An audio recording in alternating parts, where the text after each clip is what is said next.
Welcome back into another edition of TM5's Bro Therapy. I am Bryce Sparling. I am the Bear, and here with me, as always, Mr. Casey Bass. What's up, homie? Not much, buddy. We want to remind you that TM5's Bro Therapy is sponsored by Marine South. This is the perfect time to buy a boat. Marine South Boat Sales and Service Center on Highway 27 in Carrollton are big supporters of high school athletics. Trust them with all your boating needs. From parts and service to purchasing a new or used boat, they have the staff and expertise to get you in the right direction. Come on in and give them a chance to show you why they are the best in the business. Marine South premier marine sales, service, repair, and installation provider. They have years of marine service experience, service all brands, makes, and models of outboard motors in a timely fashion. Marine South on Highway 27 in Carrollton. Yes, this week. You should buy it this week while Clay's at the beach. Oh, there you go. Yeah. I don't know who it was. I'm not sure who it was. Clay's going to find out about this when he listens to this tomorrow. But somebody, whoever's, is backed their truck into his spot. Like he's gone all week, and I rode by today, and I looked, and they've backed. You know where he parks, right? Yeah. There's somebody's backed. It's a blue Ford. Whoever has the blue Ford was backed up diagonally in the Clay Harden spot. It was actually Tim Barron. Timbo just went up there and backed his truck up and just left it there. I dimed him out. Sorry, boys. But yeah, go buy a boat while he's at the beach and help pay for the shenanigans. That's pretty good when you can sell boats when you're on vacation. When you can make money when you're on vacation, that's the best, I think. It's the ultimate mailbox money, I guess. Mailboat money. Reminds me of that Jimmy Buffett song. What doesn't? Yeah, it's very true. So I've been at the pool all day. We've been pulling it up, enjoying this gorgeous Georgia summer that is not terribly hot at the moment, man. I think either tomorrow or Friday is the beginning of summer, and it's been warm, but it hasn't been terribly hot other than maybe like 3 or 4 random days here or there. Today wasn't hot. It's been hot the last 2 or 3 days. Starting Friday when we played golf. The weekend was warm. It's been hot, and then today there was a wind and the clouds, and it was nice. Yeah. I was out when I was out. I drive onto work sites is what I do for a living, and talk to people and try to get them to rent equipment from me. And so, very, very aware of the weather. The hotter it is, the less they want to talk to you, right? Like they just want to get their job done. Today was a good day. They were willing to sit and stop and chat and.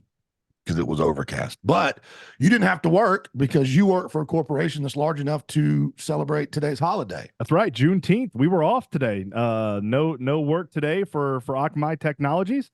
They gave everybody the day off, and we went out and played 9 holes this morning with my 2 boys down at St. Andrews, and then we got home, ate a little lunch, and then headed to the pool for a couple hours.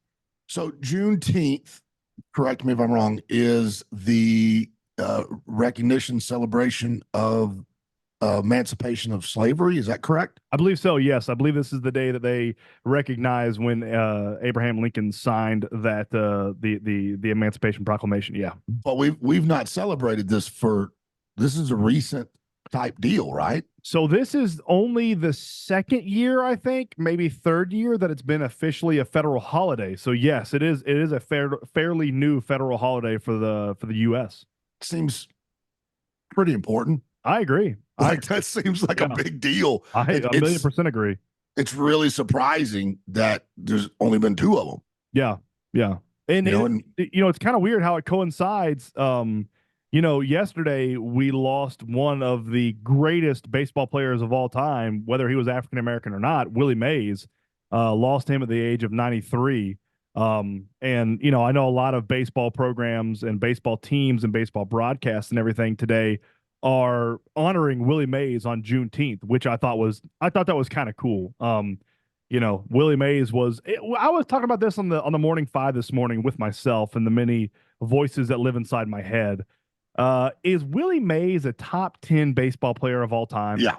That's what I was thinking. My immediate reaction, without looking at numbers or anything like that, my immediate reaction this morning was, yes, Willie Mays is a top 10 baseball player of all time.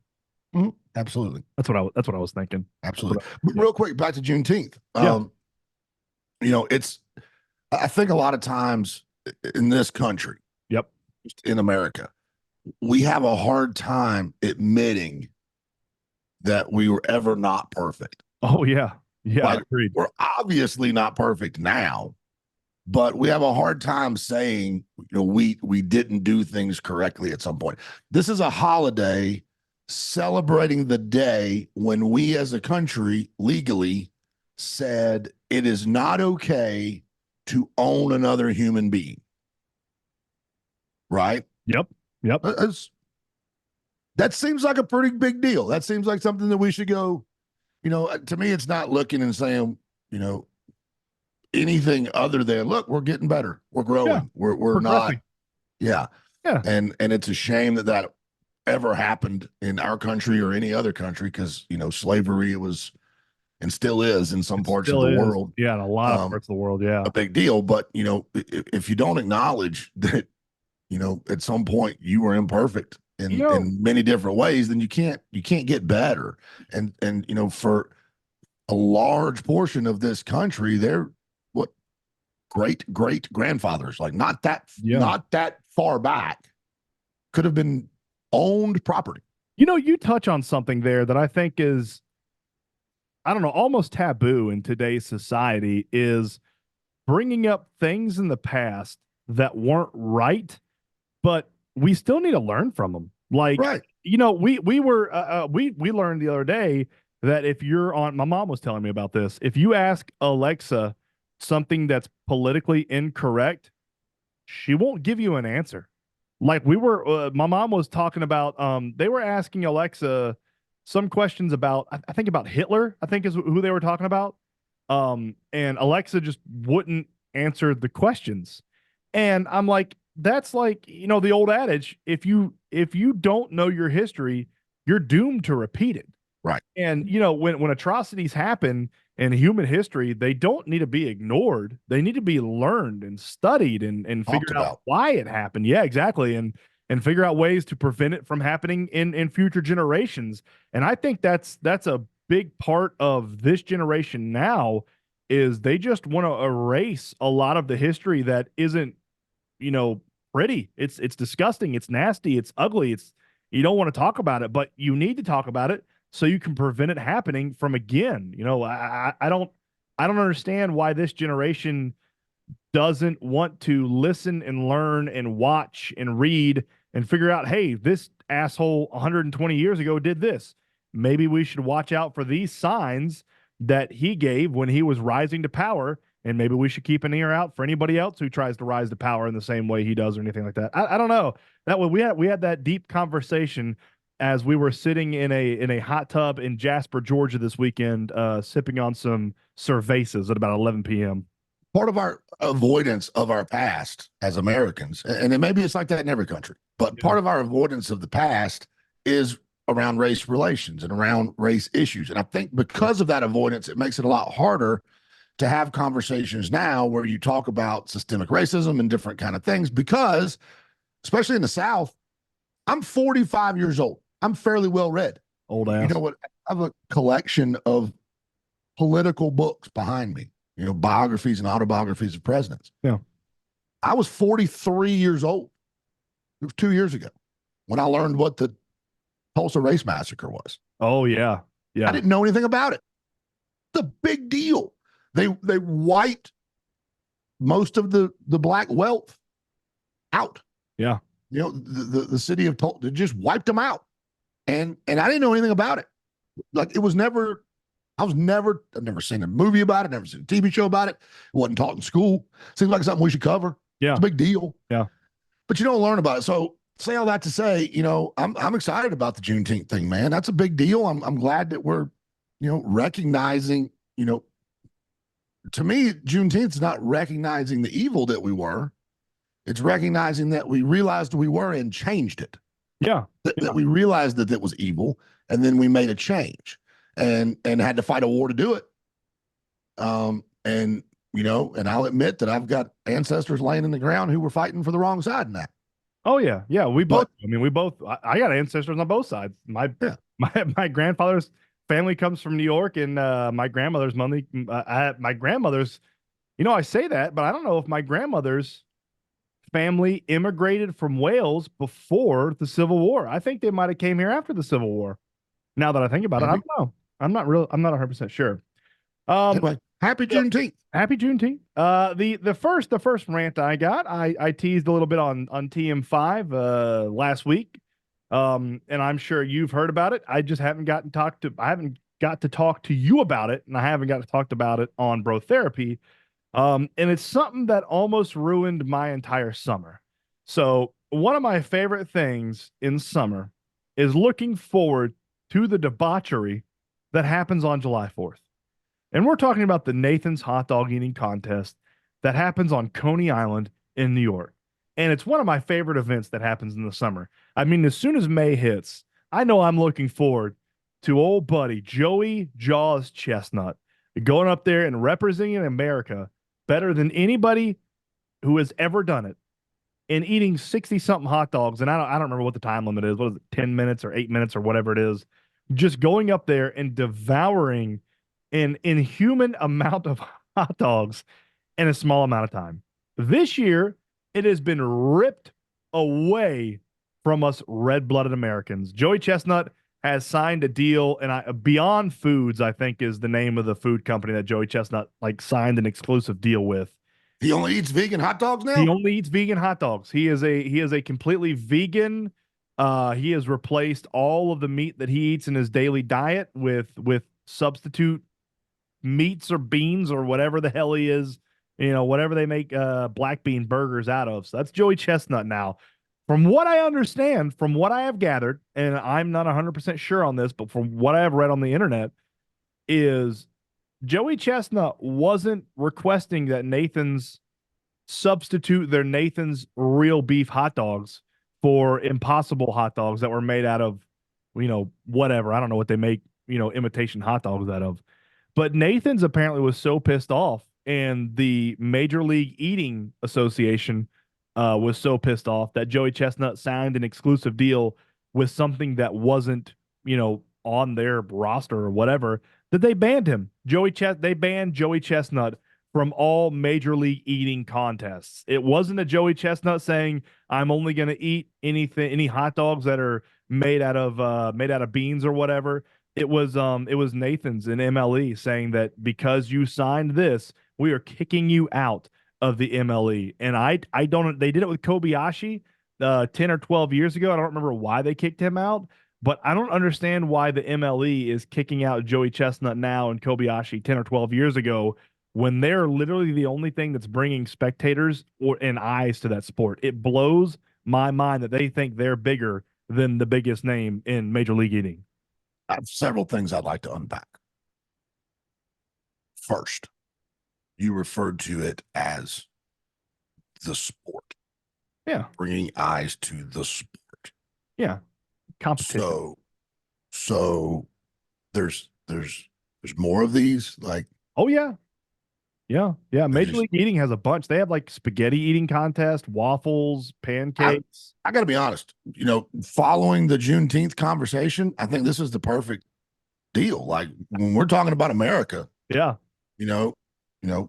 Emancipation Proclamation, and how many hot dogs can you stuff down your gullet? Dang right, buddy. Not throw up. That's American right there. That's about as American as it gets. So he was going to eat the beef hot dogs, even though he's a vegan? That's what I understood. Yeah, that's what I gathered from all of the pressers, is that even though he was a vegan and he's endorsing this Impossible hot dog meat whatever, that he was going to eat the Nathan's hot dogs. Yeah. So Nathan's is upset about branding. Yes, yeah, because he is now the official spokesperson of, I don't know. They're hot dogs. Here's my question. Anyways. Was Joey Chestnut famous before he ate at the Nathan's hot dog eating contest? Or did he become famous because of the Nathan's hot dog eating contest? That's one of those things is did Nathan's get more popular because of Joey Chestnut, or did Joey Chestnut get more popular because of Nathan's? Because at the time that Joey Chestnut got popular was when Nathan's kicked Kobayashi out. And Kobayashi was one of the same thing, cart and horse type deal. It was Nathan's popular because of Kobayashi or vice versa? So I'm going to say, I don't know. I'm going to say Nathan's hot dogs has been around and popular a lot longer than these two skinny weirdos who eat a bunch of hot dogs. I'm just going to go out on a limb. And so Nathan's is just saying, you've gone out and signed this deal. We've made you rich, dude. Like, what are you doing? Yeah. Is what I'm assuming. I don't know a lot. I do not watch this. I do not like eating competitions. I do not like I don't like watching people eat normally. Like if you're just eating a sandwich, I don't want to watch it. I think episode 1, I had a rant on the close up on the food channel of the people eating on the mouth. You certainly did. Yeah. I do not like, I don't want to hear you chew. I don't want to watch you eat. I don't like it. Like, I don't like it. And I surely don't want to watch you dip hot dogs in water and stuff them down your gullet next to a bunch of other idiots who are doing it on the 4th of July. Like, there's nothing about the Nathan's hot dog eating competition that appeals to me. Like, do you ever watch that? Is that something you watch on 4th of July? Is that like no? Really? Okay. Never. Okay. I would never. It makes me want to throw up. It's disgusting. I don't understand it. It doesn't make any sense. A pie eating contest where you put the hands behind your feet and you go in, that's funny. I get it. Okay. That's whatever. But, I don't. I used to watch Man versus Food when it was Adam Richman. Yep. And stop when he started eating. Really? I would watch because I was interested because Adam Richman, is a very good broadcaster. I think he's very good at the presentation. He's a very good presenter, which you and I are both presenters. Mm-hmm. And so I enjoy watching other presenters. And Adam Richman's funny. I think he's a kind human. And he would go to interesting places and show me interesting food that I was interested in. But I got no interest in watching this guy sweat and snort and snot, and especially on a hot food stuff like that hot wings thing where you sit there. Yeah, the hot ones. That's the closest I come. Because that guy's first off a ridiculously good interviewer. Yeah. And it's kind of funny watching these, and it's just, but I don't like it at all. So I'm sorry, I can't be outraged about this. Okay. I don't know, but it seems to me the first name in the word of the competition is Nathan's. And so they get to decide who does what. They're not even the original hot dog for the hot dog eating contest on Who was? Man, I don't even remember. Coney, let's see. I don't remember who the first brand was that did it. Let's see. Coney Island hot dog eating contest. It was Nathan's. Let's see. When did Nathan's get it? Nathan's, Kobayashi, yada yada yada. Is Kobayashi American or Japanese guy? Japanese guy. He was a Japanese guy. He's not Japanese American. He's a Japanese guy. He is from Japan. Yeah, he doesn't. Okay. He doesn't have. And Americans loved him. I'm just saying, like, do we love Joey Chestnut only because he's American and he's the best at whatever? As long as you're the best at something, Americans love you. Yeah, but if they loved Kobayashi before and he was Japanese, then I guess that doesn't really a big thing. I think so. I think we love Joey Chestnut because he's great at doing something that Americans are famous around the world for doing. Being gluttonous. That's being gluttonous. Yeah. We're really good at that. I can't find the original hot dog, but it wasn't Nathan's, but it was like, they started this back in 1972. So it was, I don't remember who it was. So is the hot dog competition not going to be on? Is it on ESPN? Is it on the Ocho? Where do they put this thing? So it's still going on. I don't know who's going to be in it. It's going to be on ESPN or ESPN2, something like that. It's still going on. But since Joey Chestnut and Kobayashi both are banned from Major League Eating, they are doing their own competition between the two of them on Netflix on Labor Day.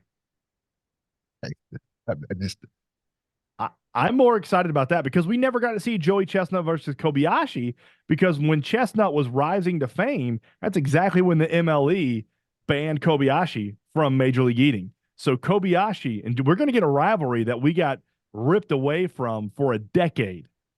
We get the Kobayashi versus Joey Chestnut. I assume it's going to be hot dogs. Netflix live Labor Day weekend, baby. I'm jacked up for it. It's the dumbest thing ever. I'm excited. I don't understand it. And I know it's not just you. Yeah. It's a big deal. Like, people get fired up about it. Clay loves it. Yeah. And Billy had a question, and it was a good question. out of the entire hometown sports media crew, who would win in a hot dog eating contest? You got to eat the bread too. Yeah. I'm out. You If know, it was just eating the hot dogs, yeah. I could get with you, but I just too much bread. I can't. You know me. I don't underestimate myself. My biggest fan is me. You're a big boy. You got a lot of places to put it. Dude. And me, I'm a big boy who Yeah. doesn't really eat a lot. Yeah.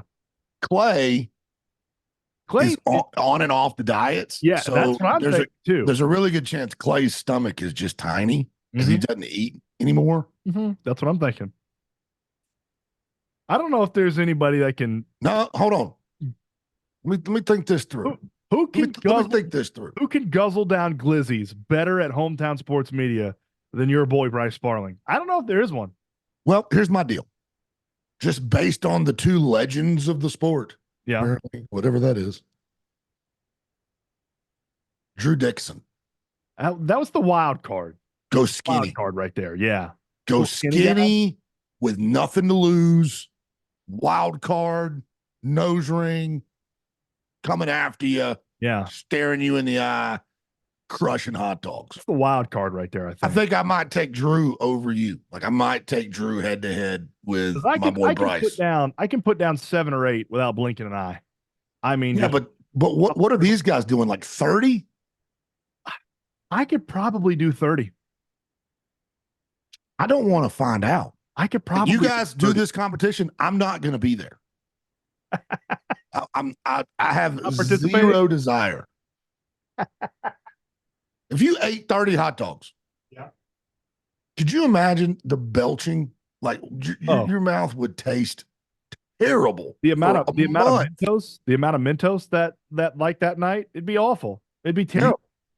You do that, you're not going to be sitting across the table from me at a pregame. That ain't happening. That's what I told Billy. I said, when it comes to an eating contest and like spicy foods, right here. I've never met a spicy food that I don't enjoy. Like, when I order wings, I want to regret the decision that I made on the spiciness of the wings halfway through eating the wings. So I had to go. Big spicy guy. I had to go Monday night. I was out of town Monday, Tuesday, yesterday. Today, Wednesday. What's today? Today's Wednesday. Yes. Yeah. This comes out on Thursday. So I had to go to the new company I'm working with for a sales dinner and then a training all day on Tuesday. So I was out of town. Nice. And so I'm at dinner with nobody I know. Like it's just a long table of people and I don't know anybody. And the service manager for one of our biggest stores was sitting diagonal from him. And they come down there ordering at this pizza place. And he says, I'll have 12 wings extra hot.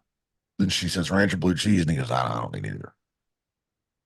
And I went, oh, you're like that? I mean, that's how I started. I said, it's like that. You're just going straight up, raw dog, baby. No, he's like, he told her finally, he's like, look, just bring the ranch. Somebody will eat it. So then he tells me that he went and did the Quaker Steak and Lube wing challenge. Oh yeah, I remember that. And that wing challenge was for their 3 Mile Island wings. Yeah. And it was 7 wings. It was 7 wings to complete the challenge. And that he was crushing. He was in a competition with another person. So the 7 didn't matter.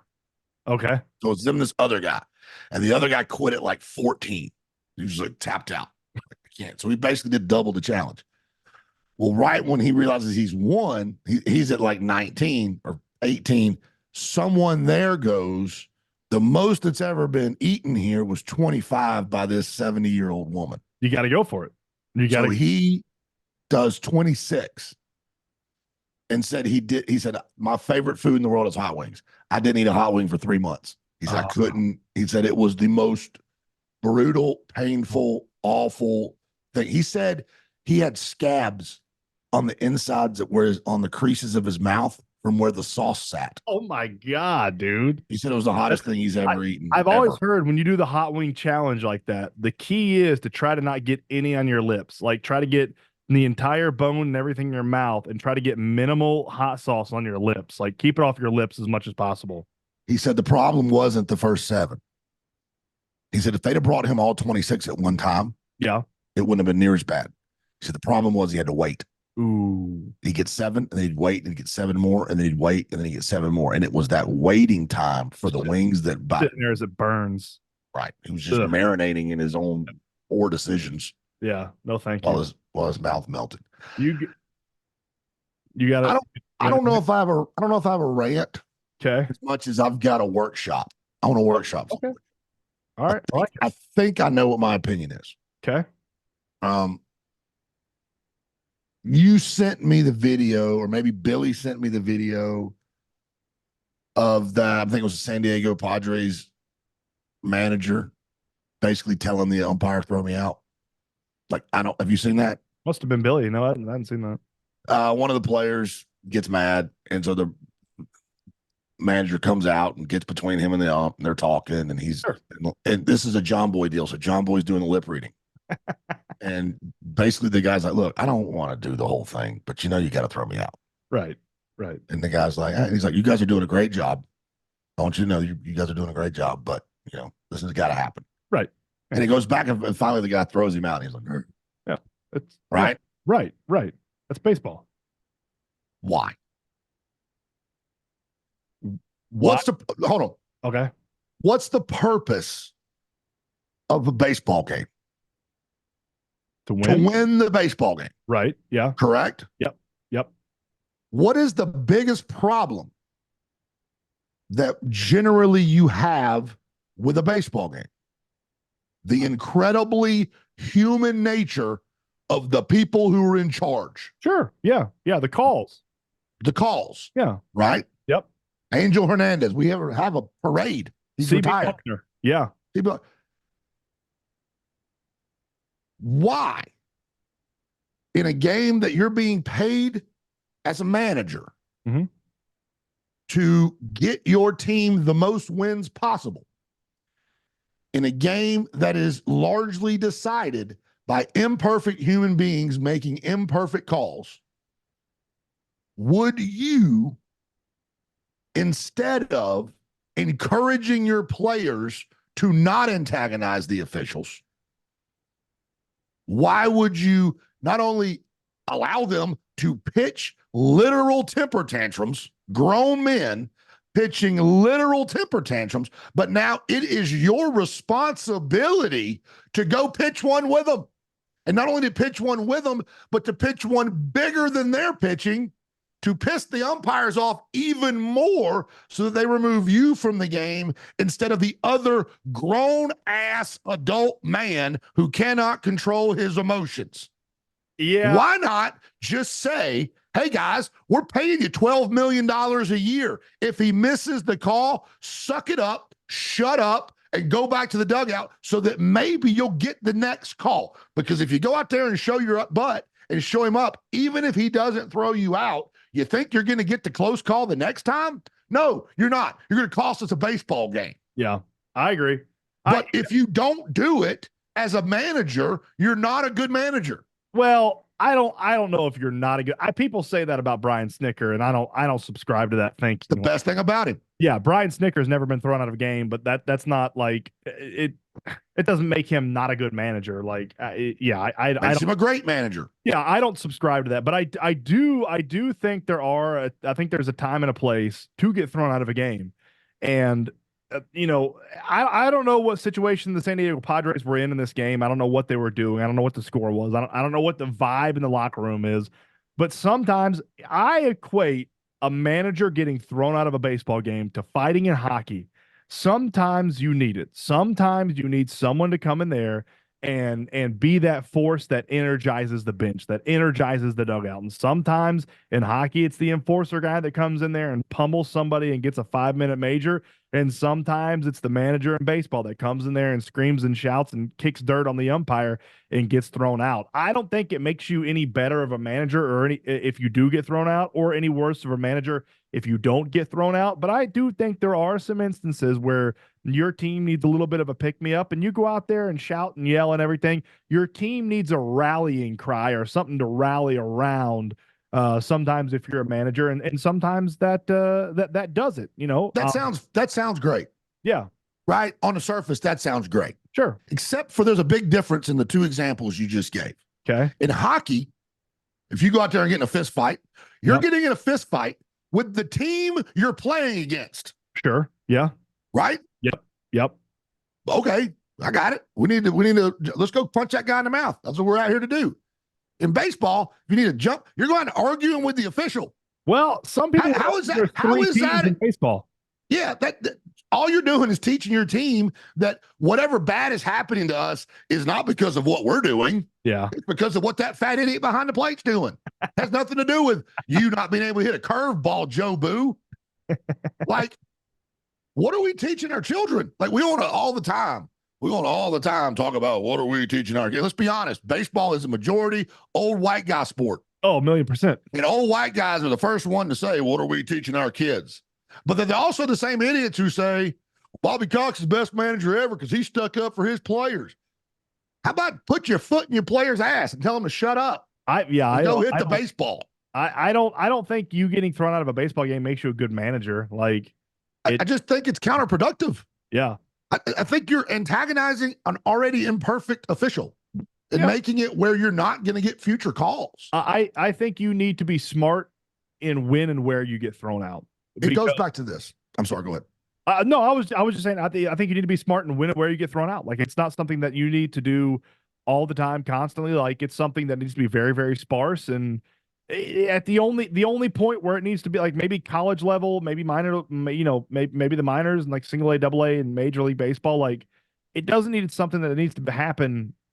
I don't know, more than 4 or 5 times a year, and I would think that would be a lot. Like, once or twice a year in a weird game where, like, there's no energy, maybe it needs to happen. But, like, what's happened is it's become a mainstream acceptable part of the sport. And you know what the trickle down effect of that is? We can't find umpires for youth baseball. That's very you can't find officials, period. Because we have the hell with umpires for baseball. You can't find officials for any part of youth sports at all. Not only have we said it's okay to absolutely pitch a fit, pitch, a grown man temper tantrum. That's what they do. They go out there and show their butt. Mm-hmm. But we've called it a badge of honor. Like, you have to go out there and get your guys back. Why don't you go snatch your guy up and tell him to act right? Put his butt on the bench. If I'll put you on the bench for jogging to first base, I'll put you on the bench faster for turning around and saying something to that umpire, because it's going to affect the guy hitting behind you. Yeah. It's not going to, that call's been made. You're not going to change the call that just happened to you. I'm trying to win a baseball game. I got 6 more innings to play. I can't have you pissing off the home plate umpire. Yeah. Yeah. Act like you got some sense. This gets me into another rant. And this one, and obviously I've worked my way through this, and yes, I know how I feel. But this one, I really know how I feel. There is not much in this world that pisses me off more than get back coaches. Kirby Smart has a person, a human being, grown man, whose job it is to restrain him physically and keep him off of a football field. Mm-hmm. The guy who did it at Clemson forever deserved an Olympic medal. Like, he would, I don't know if it was Dabo or Venables, he would ride like Zorro. Like, he would hold on to his belt. Yep. These are grown men who do nothing 24/7 except preach to kids about self-discipline, personal responsibility, do your job, and self-discipline. And they got to have another grown man physically restrain them from going out on a football field and yelling at somebody. Listen, here's the thing. There's lines. Like, they are kind enough to paint lines. So you don't even have to guess. You know exactly where you go. And as a football coach, you got to got until the numbers most of the time. Yeah, you got some leeway, right? Yeah. Why do you need a grown man restraining you? And then you're going to turn around and preach to a 17-year-old about self-discipline? You're making $14 million a year, and you got to have Bubba hold you back off the field? Yeah. I can't say I watched a ton of baseball, but or excuse me, a ton of football, but I've never had to had a holdback coach ever. Like, I've never. Kirby doesn't either. I have the wherewithal to get back and be able to say, oh, this is where the lines are. This is where the numbers are. Like, I'm sort of right here. It doesn't make any. It drives me insane. It is the most hypocritical thing in the history of the world. There is a human being on almost every Division I football team who gets paid. Oh yeah, to babysit a head football coach. Oh yeah, 1,000,000%. Yeah, every single team. The highest paid, Yeah. the highest paid state employee in almost every state in the South is a football coach. I would assume, And yet he has to be physically restrained. Yeah, physically restrained. Like it drives me nuts. Anyway, there's my thing. Your first rant leads me into my second rant. So this weekend I almost got thrown out of a baseball game. Attaboy. And it was nothing I did. And the rant isn't necessarily about the umpire. The umpire probably should have had a little bit thicker skin. But the rant is not about the umpire. So we had an umpire, and his strike zone was a little iffy back and forth. It wasn't terrible, but it was just a little odd. And he called a low strike one time, and one of our fans said something along the effect of how that a strike gets skipped up there, or something like that. He said something like that. And I don't know if that was the only thing that fan said. I don't know if that fan had been chirping the entire game long to the umpire. I don't know. I didn't hear him. The fan was sitting right next to our dugout. I didn't hear him all game. That was the only thing I heard from him. And that seemed like a pretty nonchalant comment, like, whatever. You just ignore it, usually as home plate umpire. The home plate umpire stopped the game and pointed at the fan and said, if I hear one word out of you, you're gone and your head coach is gone. And originally I thought that he was pointing at the dugout. I thought one of my boys said something. And I at the end of that half inning, I went over to the umpire and I said, was it one of my boys that said something? And he said, no, it was your fan. And I said, oh, well, he's a grown adult, so you can handle it like a grown adult, and he can handle it like a grown adult. I said, if you want to throw him out, you can throw him out. But what's he got to do with me? Yeah, that's what I said. Yeah. That's not. I said, was that the only comment that he said? I said, if that was the only comment he said, you probably. I said this, shouldn't have said it. I said, you should probably have a little thicker skin and realize that you're not, umpiring 5- and 6-year-old softball. I probably didn't said that. I'll admit that. And then I throw a fan out. You're gone too, head coach. And I said, I'm a volunteer. I'm not a head coach. And I said, if you throw me out, you are going to have a lot of issues after this game. And I said, Chad Parker is going to have a lot of issues after this tournament. I said, if you want to throw out a fan and a head coach from a paid position that's like a middle school or a travel ball or a high school or something like that, okay, whatever. I sort of understand that. They're paid.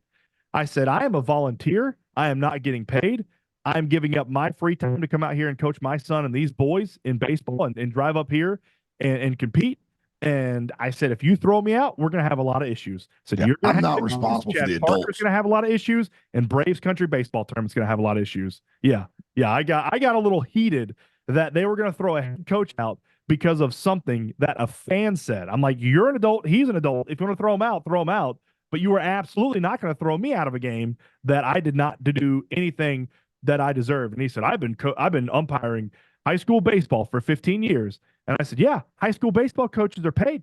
I said, those guys are paid.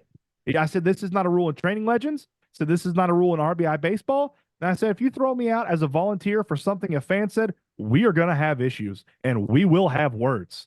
I said, right now I'll be civil in front of my boys, but if you throw a fan out and you throw me out because of something a fan said, no actions for me. I said, y'all going to have some big issues. Braves Country Baseball, Chad Parker, the guy who runs Braves Country Baseball, and you, the umpire, are going to have a lot of big issues after this game. I said, that's absurd, man. I said, I haven't done crazy. Deserve to be thrown out of a baseball game. That's moronic. That's moronic. But it's, man, the more we play in Braves Country tournaments, the less I have faith that they're going to do anything positive for rec baseball. They are idiots. I texted Chad Parker about some rules that they had, and I don't mind saying his name. His name's Chad Parker. He's the guy that runs Braves baseball in Georgia, and he's a moron. And he's an idiot. And I texted him about some of the rules, and he said, well, we got 20 parks together to come up with these rules, 20 park directors. I said, well, Chad, you must have tried to go through Georgia and take a survey for the 20 dumbest park directors that you could possibly find to come up with these rules. I said, why are you trying to invent the wheel? Give me one. So in 12U baseball, we're in 12U baseball. We're playing 12U kids. Most of these kids are playing middle school baseball. If you pitch 21 pitches on Saturday, you are ineligible to pitch a single pitch on Sunday. Okay. 21 pitches.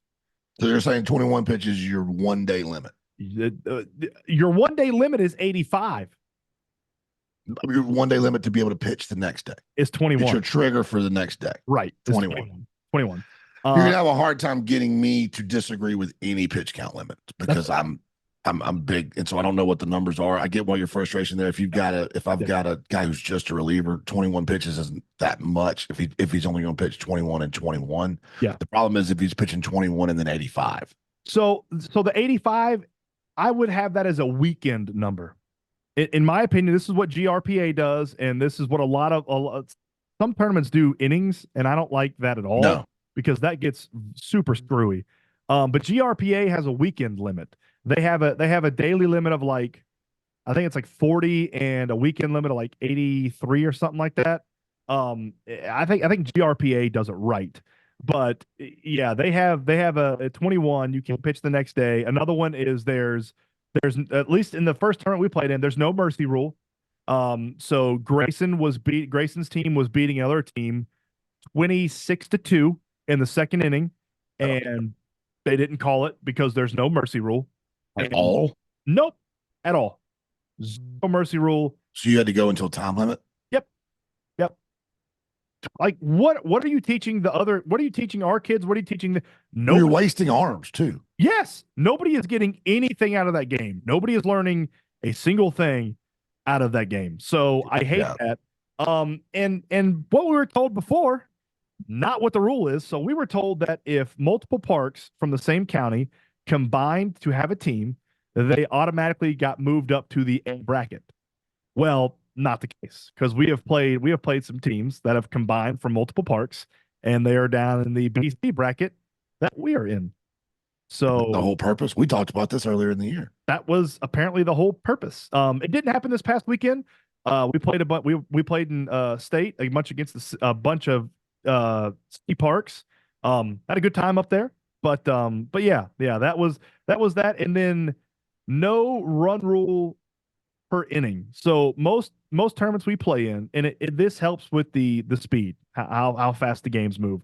Most tournaments we play in, it's a 7 runs per inning rule for 12U, and it just helps with speed. Like, you got to get these games moving. There's other games going on. In Braves country, there is no run limit per inning. So if you're scoring 20 in one inning, you just keep going. And because there's no mercy rule, it just keeps going and going and going and going until the end of the game.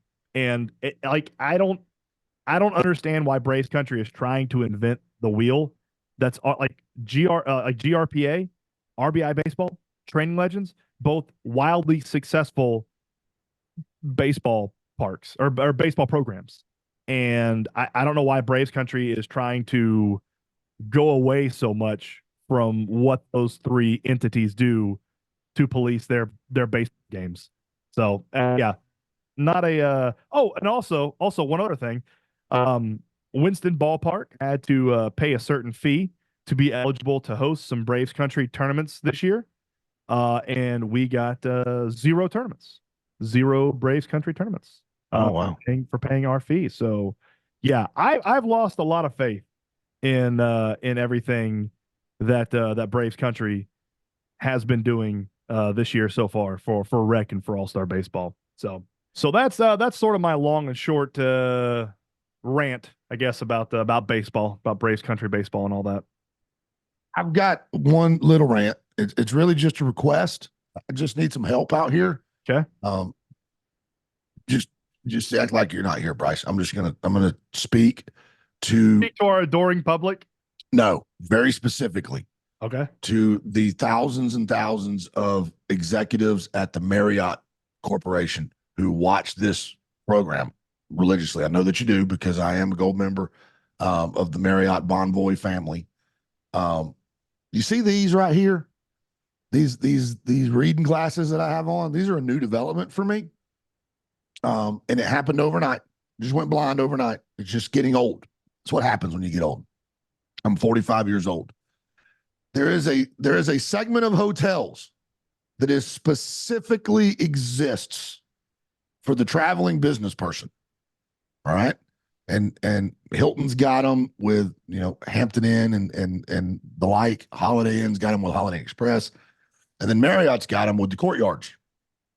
And I like to stay at the Courtyards by Marriott because they have courtyards, and I'm a sit outside person, right? I like to go sit outside. They have moved away from individual little soaps and shampoos, which I'm down with because that stuff all ends up in the ocean.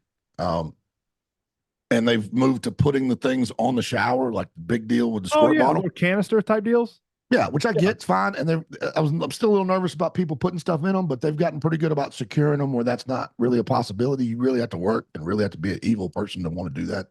And then you're not there for the payoff of the joke. So probably not going to happen that much. Here's my issue. It is a white at Marriott. It is a white bottle. There's 3 of them with gray font in like 12-point font. You're in the shower. You don't have your reading glasses on. You don't have any glass. You can't read it. I don't know if it's body wash, shampoo, or conditioner. We are, and it's not just me. When I go to a meeting and I look around the table, everybody's got reading glasses on. We're all the same age. Once you get 40, you go blind. You can't see anymore. So all of their customers are in the shower reaching around trying to figure out which one's which. And they're not in any order. You would think it would be like I would think body wash, then shampoo, and then conditioner from left to right. That's never the case. A lot of times it'll be shampoo and then body wash and then conditioner. Doesn't make any sense. Conditioner, shampoo. So you can't develop a pattern. Like, I don't know where they are. You can't see where the shampoo and the body wash and the conditioner are without your readers on. And you don't have your readers on in the shower. If you did, it'd fog up. Marriott, talk to your supplier and tell them to change the damn font. Just make it, just make it a bigger font and make it black. Get a different color on your white bottle. Like it's just white bottle, black font, and you'll be good to go. Maybe I'm weird. Maybe I'm weird. You definitely are. In this, do you not bring your own stuff when you're traveling for work? Do you not bring your own hair? Do you know what look at your hair? Yeah. Now remember what mine looks like. I want you to understand. What? In my shower in the back of this. So yes, when I was traveling all the time, I don't travel much anymore. I did, but you're gonna crack up. Okay. It's just a bar of Irish Spring. That's you it. Use Irish Spring too? Oh yeah. Sometimes I splurge on the blue. Yeah. Sometimes I spurge on the blue. Yeah. A little cool mist. I like that too. Yep. But I'm head to toe Irish Spring. Most just done. Like no shampoo, no conditioner, whatever. When I'm at the hotel though, they got shampoo, they got conditioner. I hate body wash, but I can't stand I don't feel clean after body wash. I don't. Yeah, you can't get it all off. No, you can't get it icky. I'm an Irish Spring guy, and normally I have a bar of Irish Spring in my little plastic travel case. So easy to bring. I think I ran out of soap at one point and robbed it out of my travel bag, and it wasn't there. Doesn't matter. Yeah, change the font, dummies. Agreed. Like your QA department is 27 years old. That's why they haven't caught this. Because 10 years ago, I wouldn't have thought this was a problem at all. But at 45, I'm telling you, you've got a serious issue that is affecting 80% of your customers. They need some older guys in there helping out and running and stuff. That's what they need. Right. Yeah. That's my little rant. And that was written into this notepad week 1 when we started this. It's been in there since week 1, and it just happened again. Yesterday morning when I had to take a shower at the Marriott over in Conyers, and I couldn't see. I was like, I don't know which one this is. You would think, see, if they were all in the same order, you could say, well, if I just find the conditioner, right, different, then I would know that to the left of that should be the shampoo, but that's not the case. And sometimes shampoo and body wash look the exact same when it's in your hand. Like they almost look the exact same, but hell, they could be the same. What's the difference? I don't know. My boys use 3-in-1. It's shampoo, body wash, and conditioner. And I'm a little bit more bougie than that. I do use Irish Spring soap, but I do use that purple soap or shampoo. I mean, for my hair. I have a purple mattress. That mattress. Those mattresses are pretty good. We're in the mattress. We're in the market for a new mattress. I think. We slept on a mattress up in Jasper, and Emily loved it. And I don't remember what the brand was, but she was like, "We're buying this brand of mattress as soon as we get home." Oh, okay. Casey, we've reached that point in the podcast where we go over our happy things for the past week. What you got for this past week? What's your happy thing? What brought you joy this week into the life of Seabass? You know what? I can't believe we went this entire episode without talking about the U.S. Open. Yeah. I was happy. I was legitimately happy that Bryson DeChambeau hit a world-class golf shot to win the U.S. Open. I still don't believe that Bryson DeChambeau won the U.S. Open. I mean, he won the trophy. Yeah. I believe that Rory lost it. Yeah, I do. Yeah. But because he hit a great, amazing shot to close it out and not go into the playoff, because the last thing any of us wanted to see was Rory going back out there and trying to hit another golf ball if they got into a playoff. Like, that dude looked like he'd lost his dog. I don't know that he could have hit the ball. I don't know what was going on. The pressure just got to Rory. He folded. He folded. It was sad. You do not miss a putt inside of 5 feet all week long, and then you missed 2 in the last 3 holes. Now, the last one on 18, that's a tough putt. Yeah, it was. Yeah, but the one on 15 or 16, that was he just hammered it right. Like, but anyway, yeah. I'm gonna say my happy thing was that Bryson hit that shot, so that at least the entire narrative wasn't that he was just standing there and received the trophy because he was the last man standing. At least he did. But I'll say this, that dude, somebody got to him, some PR person or his mama got to him and said, the reason everybody hates you is A, B, C, and D. And basically it's because you talk to the people. He's a dickhead. He's a douche. And this week, he wasn't. This week, he decided he was going to be a man of the people. And if he continues with that, because there's this great void there, and the best player in the world doesn't really have any personality. Yeah, that's very true. So if you can go out there, if somebody can get to him and say, dude, maybe it was an agent, if you go out there and just be likable and have fun with the people, yes, be a cyborg on the course and do everything different than everybody else. If you do it while you're a man of the people, that means you're quirky. If you do it while you're a jerk, it just means you're a jerk. Yeah, I'm not buying into his new persona that some PR firm has created around him. I'm going to give him the benefit of the doubt and say this. Some PR firm got to him and said, you need to do this. Yeah. He started doing it, and he started having fun. And people started cheering for him. And he went, oh, well, I'm going to live, and they're cheering for me. And then I think, this is because you know me, I look for the best in people. I think somebody was like, dude, you need to do this. And he went out there and started doing it, and it was uncomfortable for him. And then it became a little bit more natural. And then he started enjoying it. And then he got to the end of the tournament, and he had so much fun with the people, and he had won this thing that he runs around and has everybody touch the trophy. That Bryson DeChambeau has realized that he wants to be a man of the people, and he loves being a man of the people, and he is going to be the next superstar for this sport because Jon Rahm is amazing and boring as a stick. So that's what I'm hoping is the case for him, because the PGA Tour, the LIV, professional golf has to have it. We've talked about this before. They have to have somebody that takes the flag. They got to have somebody who people want to watch play golf. Right now, they don't have anybody who Jon Rahm's amazing. I don't have any desire to watch him play golf. It's not fun. Scotty Scheffler. Yeah. Don't have any. Just boring. Yeah. Just they hit it down the middle, hit it in the middle of the green, make a putt. Yay. Go to the next hole. It's boring. Bryson and Patrick Reed will always be Bryson. Don't Patrick Reed. Two guys that I will never cheer for ever. I mean, and Patrick Reed, I guess, didn't realize what Bryson did. Patrick Reed's been a douchebag since he was in college and stole laptops from his own teammates. Like, an asshole. Like, just he's on purpose. And he's cheated. And so, like, as much as I don't like Bryson DeChambeau, I've never once seen him cheat ever in a golf ever in a golf tournament. Patrick Reed, he's been caught cheating like 4 or 5 times in a golf tournament, a PGA Tour event. Yeah.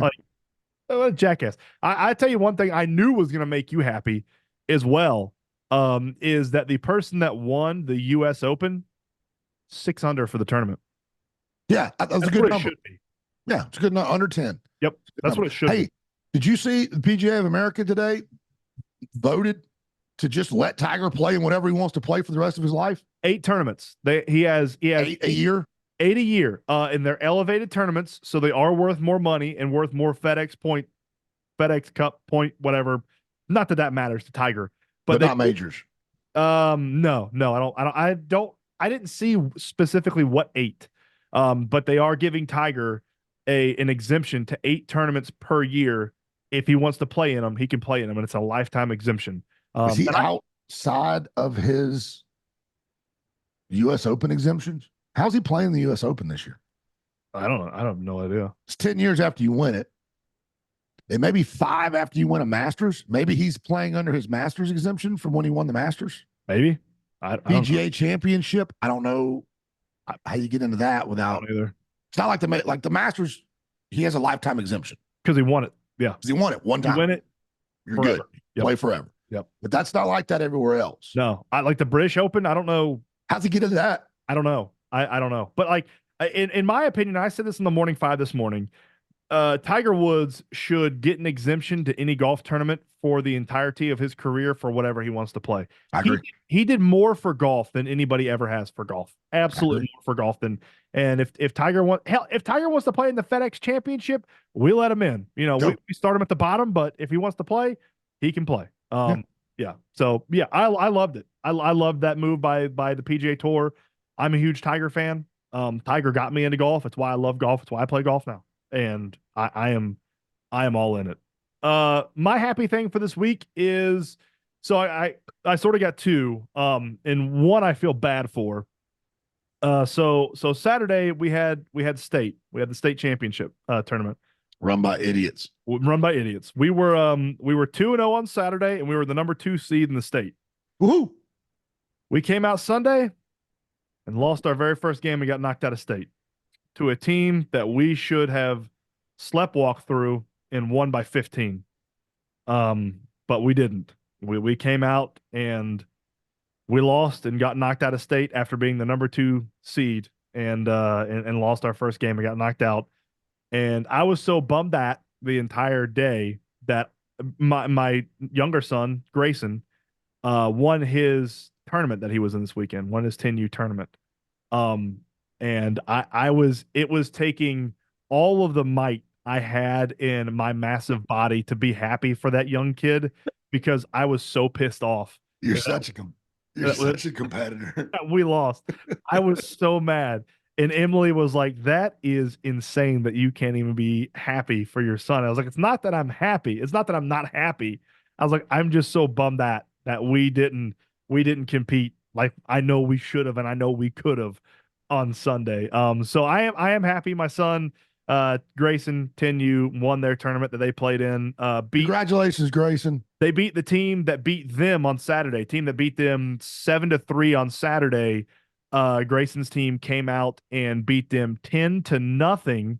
The kid that pitched for Grayson's team pitched a complete game no-hitter.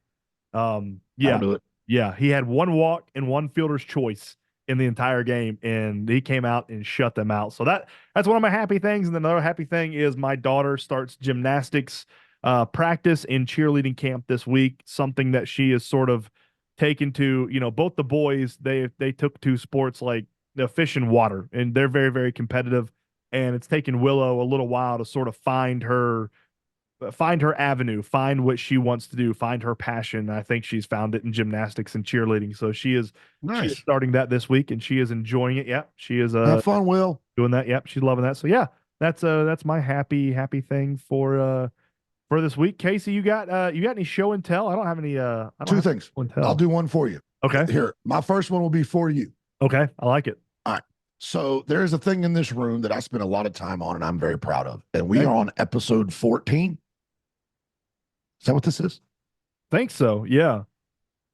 It is taking me 13 weeks to realize that even though I spent all day long writing that backwards. Right. And on my screen, because I was looking at my screen, it's correct. Right. Bass. That this entire time it's been flipped backwards. Like for everybody else watching it, it just looks like I've written my name backwards on the thing. It looks exactly how it looks in person. I just noticed it last week. I wonder why it does that. I wonder why it doesn't mirror it and flip it and do it like you're seeing it. bizarre. Like right now, it's mirrored, but I haven't noticed it at all, and so I'm not going to change it. I'm going to leave it. I like I'm leaving back, and that's why my kid wrote backwards to you "Happy Birthday." Yeah, because we can see, because on our screen, looking here, you Yeah. can read it. it looks You can't, full. but for whatever reason, I've never noticed that. I can't believe I haven't noticed that. So my actual show and tell is this. So my kid has a bunch of ducks, and she likes to just leave them for me. Like she puts them like I guarantee you I can turn around on this shelf right here. Yep, there's one. There's an eagle right here that she's just. Oh, cool. Okay. All right. I like it. Another one, and another duck just fell down. Like just random duck just fell off of the It As Well sign. She pulled out her bedazzling kit this week. She's out of school now, so she has nowhere to put her talents of being an artist. Art project. She pulled out her bedazzling, and she has been decorating. She has been decorating these ducks. Look at this. That is awesome, dude. It is a rhinestone cowboy pirate. And there's other ones. Listen, I'll bring the other ones in here. Mariachi band duck. I love She's that. got like 8 of them in the works out there that she's working on. They're so freaking awesome. Look at that. That is so cool. She put a bedazzled eye patch on this duck and then a vest and a hat. There's other ones that are better. This is just the one that I was allowed to touch because it's dry or dry-ish. I'm still not touching the other stuff. But yeah, she's very talented. I'm very proud of her. I haven't. This is my art. What me and you were doing, and I'm obviously very bad at it. I love my kid is a brilliant artist and very creative, and she just sits there and does this. That's cool. I love that. Isn't that neat? That is awesome. I love that. That's my show and tell. That's what we do here. We should brag on our kids. You got anything else for us, man? Worst hey, things. how was your Father's Day? How was Sunday? How was your Father's Day? We got to talk about it. Such a good day. It was a perfect Father's Day. I had a perfect Father's Day. They except for my dad was coming and then he couldn't come, which just meant more food for me. So I requested a meal and they cooked said meal perfectly. My kid made macaroni and cheese herself from scratch. It's all gone now. Like it's delicious. Me and my wife went to the little farmer stand, got a bunch of vegetables. She made tomato pie, which her tomato pie is one of my favorite things. She made this Parmesan crusted squash that she makes in the oven. That sounds good. Fried okra, mac and cheese, something else. And then I made barbecue chicken thighs. I forgot. Oh, and her broccoli cornbread. These are all things that sound weird. They're delicious. Broccoli cornbread. I've never had that. That's great. It's Jiffy cornbread, which my dad calls cheesecake cornbread, but it's broccoli, sour cream, onion, and it's a meal in itself. I've never turned down a piece of cornbread ever in my life. It's so good. Yeah. When you eat it, you don't think cornbread. It's basically like a broccoli casserole. Okay. In a cornbread, but it's a meal in itself. I forgot to ask for deviled eggs. It was an amateur move. It's good. Yeah. And I didn't realize that I'd forgotten that until Barlow sent me a picture of his lunch. And I was like, my lunch is better in every way. Oh my God, you've got a deviled egg. I'm an idiot. You got deviled eggs. Damn it. I want deviled eggs. My wife has like specific deviled egg plate, like artwork. Like she makes great deviled eggs. Right yeah. there, and I forgot to ask for them. That was an amateur move. Then I watched the end of the golf tournament, which was, entertaining. And then I was in the pool probably 12 times. It was so hot. Yeah, it was hot.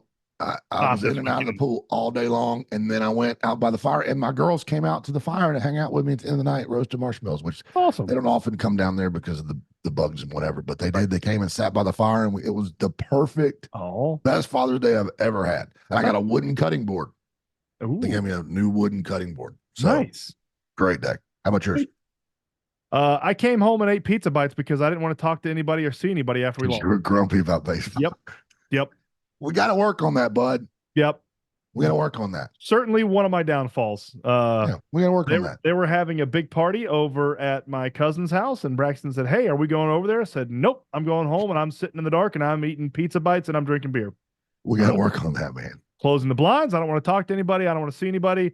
Didn't sleep much Sunday night. Didn't sleep much Monday night. Got some sleep on Tuesday night. So, yeah, I don't take losses well. You need to get with John Smoltz, a sports psychologist that fixed him, and just focus on this: how to leave it on the field, how to leave wherever it happened, where it happened, and then go. Especially if it's your kid's sport, like you weren't playing, Bryce.